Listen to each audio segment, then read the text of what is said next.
Hi, my name is Joe Huza. I'm the Executive Director at the West Island Chamber of Commerce. This is our fourth edition of our Renowned Speakers Conference. I'm here with Senator Larry Smith, who this morning exchanged with our members on ideas of how to make the West Island a more prosperous area. Larry, thank you very much for coming this morning, and I thought maybe you can give us a little overview of what it is that you're trying to accomplish with these kind of discussions, and how, in your opinion, did the discussions go this morning? Well, Joe, this was an opportunity to exchange ideas of how to improve the economic reality of the West Island. We've had these conferences throughout Canada. Minister Flaherty and various ministers, MPs and senators have been involved over the past 18 months. We do it before budgets come out and after budgets come out, because it's important to have the new ideas going through the gristmill so that when the next budget comes up, we can have things that will be applicable and can help move our economy forward. That's really good news. I know that, as you know, the West Island is challenged in the business sector. We've had a lot of issues of infrastructure and things of that nature. I noticed this morning, however, that the discussion was more of a macro level, which was also very pleasing to see, that people are talking about how they can access grants easily and having people, one side knows what the other is saying and stuff like that. So are there any really interesting takeaways for you to bring back to Minister Flaherty? Well, I think one of the interesting points that came out of today's discussion was when we look at some of these programs for entrepreneurial companies, and we had Tim Ford from Adventure Lights, who was a recipient of a government grant for his business. You see that there's a challenge for people to get access to information because of the complexity of the system.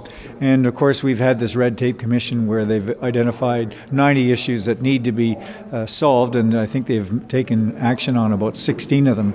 The issue is, how can we make the system easier to administer? But another point that came out was the accountability. When we do things and give out money for companies, organizations, people who are creating wealth, we have to make sure there's an accountability.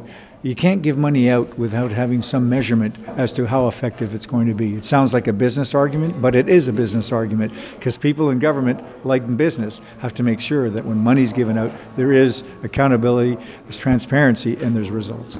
Well, that's all good news, because I think people are like nothing more than to make sure that their governments are accountable.